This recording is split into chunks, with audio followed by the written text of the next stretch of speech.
কত বড় জালেম ছিলেন ফেরাউন, নিজেকে আল্লাহ দাবি করেছে, খোদা দাবি করেছে।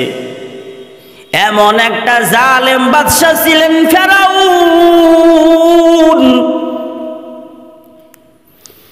ফেরাউনের অত্যাচার যখন চরম পর্যায়ে গিয়ে পৌঁছল,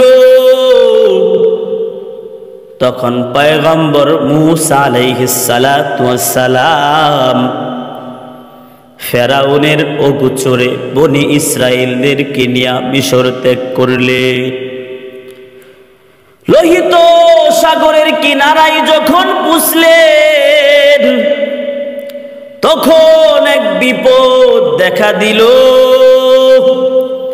সামনে বিশাল সমুদ্র, পার হওয়ার কোনো ব্যবস্থা নাই, মাঝি নৌকা কিছুই নাই, ডানে বামে সুউচ্চ পাহাড়, পিছনে ক্ষুধান্তিত ফেরাউনের সেনাবাহিনী দলবল সহ। পয়গম্বর মূসা ও বনী ইসরাইলদেরকে ধরার জন্য কাছাকাছি এসে গেছে। বিপদের এই কঠিন মুহূর্তে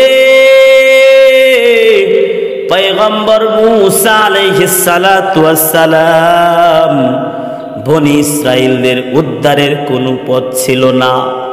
বনী ইসরাইলদের উদ্ধারের জন্য আল্লাহ পাক রব্বুল আলামিনের রহমত কামনা করলেন। আল্লাহ পাক রব্বুল আলামিনের রহমত কামনা করলেন। আল্লাহ পাক রব্বুল আলামিন ওহী নাজিল করে বলে, মূসা,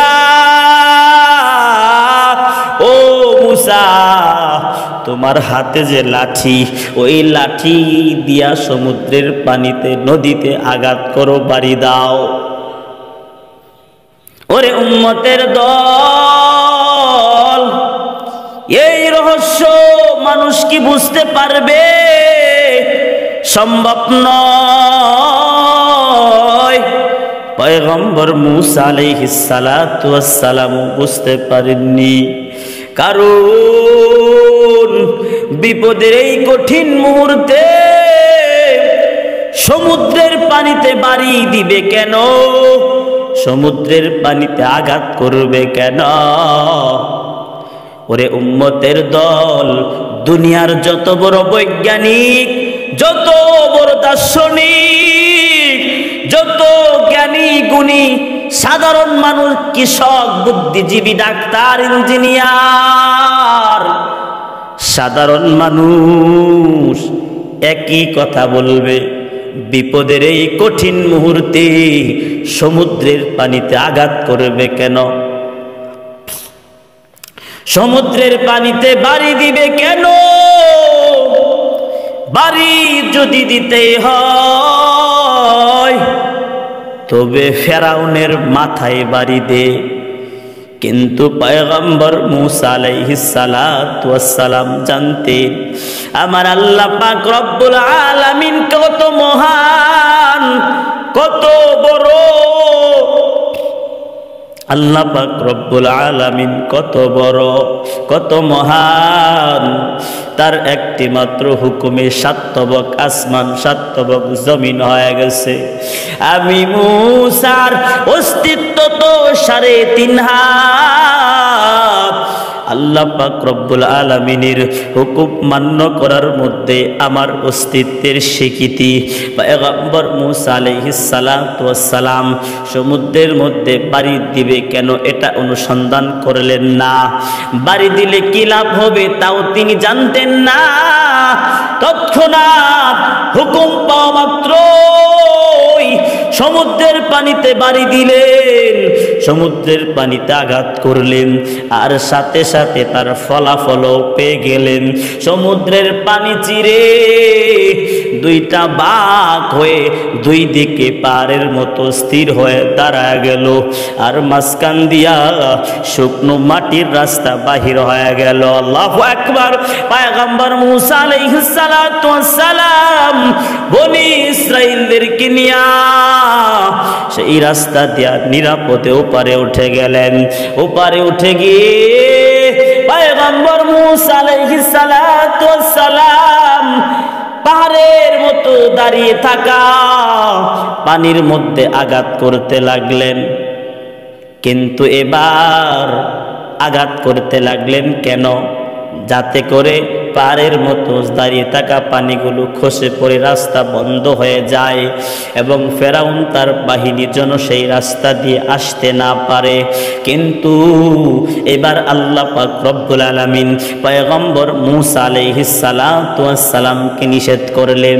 পয়গম্বর মূসা আলাইহিস সালাতু ওয়াস সালাম আল্লাহ পাক রব্বুল আলামিনের হুকুম পালন করে ফাওহাইনা ইলা মূসা আনিদ্রিব বিআসাকাল বাহার, সমুদ্রের পানিতে বাড়ি দিয়ে পয়গম্বর মূসা আলাইহিস সালাতু ওয়াস সালাম সমুদ্র পার হয়ে গেছেন।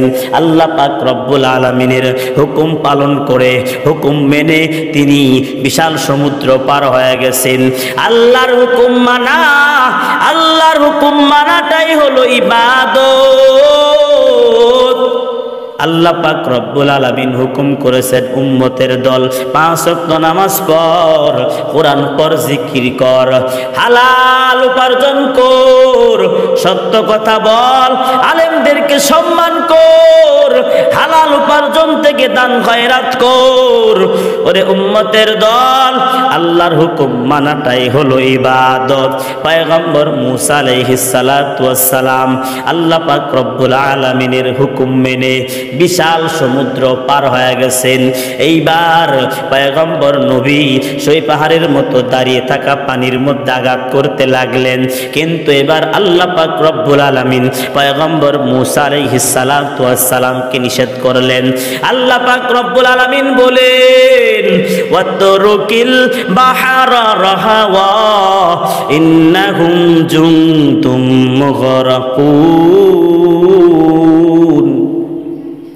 হে মূসা, সমুদ্রের পানিতে আঘাত করবা না, এরা তো এমন এক বাহিনী যা সমুদ্রের পানিতে ডুবে মরবে। পয়গম্বর মূসা আলাইহিস সালাতু ওয়াস সালাম সমুদ্রের পানিতে বাড়ি দেওয়া থেকে বিরত থাকলেন, আর সাথে সাথে সে উপকারও পেয়ে গেলেন। পাহাড়ের মতো দাঁড়িয়ে থাকা স্থির পানিগুলো খসে খসে পড়ে ফেরাউন যখন তার দলবল নিয়ে রাস্তা দিয়া মূসা ও তার মূসা বনি ইসরাইলকে ধরার জন্য যখন ছুটলেন, তখন এই পাহাড়ের মতো দাঁড়িয়ে থাকা পানিগুলো খসে খসে পড়ে ফেরাউন ও তার দলবল সহ সবাইকে পানিতে ডুবায়া মারলেন। ওরে উম্মতের দল, আল্লাহর হুকুম মানাটাই হলো ইবাদত। আল্লাহ পাক রব্বুল আলামিন যা নিষেধ করেছেন তা বর্জন করাটাই হলো ইবাদত। আল্লাহ নিষেধ করেছেন সুদ খাবি না, আল্লাহ নিষেধ করেছেন ঘুষ খাবি না, আল্লাহ নিষেধ করেছেন অন্যের এতিমের মাল ভক্ষণ করবি না, আল্লাহ নিষেধ করেছেন আলেমদের সাথে বেয়াদবি করবে না, আমি নবীর সাথে বেয়াদবি করবে না, আমি রবের সাথে বেয়াদবি করবে না, মিথ্যা কথা বলবে না, চুগলখড়ি করবে না, গীবত বলবে না, হিংসা করবে না। সুতরাং এগুলো বর্জন করাই হলো আল্লাহর ইবাদত। যদি এগুলো বর্জন করতে পারো, আর যদি আল্লাহ যা আদেশ করেছেন তা পালন করতে পারো, তাহলে তোমার নাম অলির খাতার মধ্যে লিখে নিবেন। আলা ইন্না আউলিয়া আল্লাহি লা খাউফুন আলাইহিম ওয়ালা হুম ইয়াহজানুন।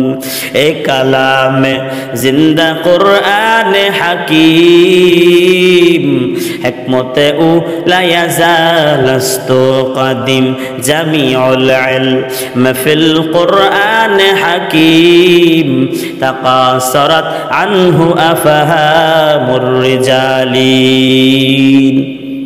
तो को जाओ सुन्नत अहमद को जा बा मुहम्मद कैबुअत निस्बत तोरा कारे शैता बिकुनी नामत ओली गर ओली लाना तश्ता बर ओली। हम सुराते हम सिराते मुस्तफा दर तमामी हाले उ कुन इत्तेबा।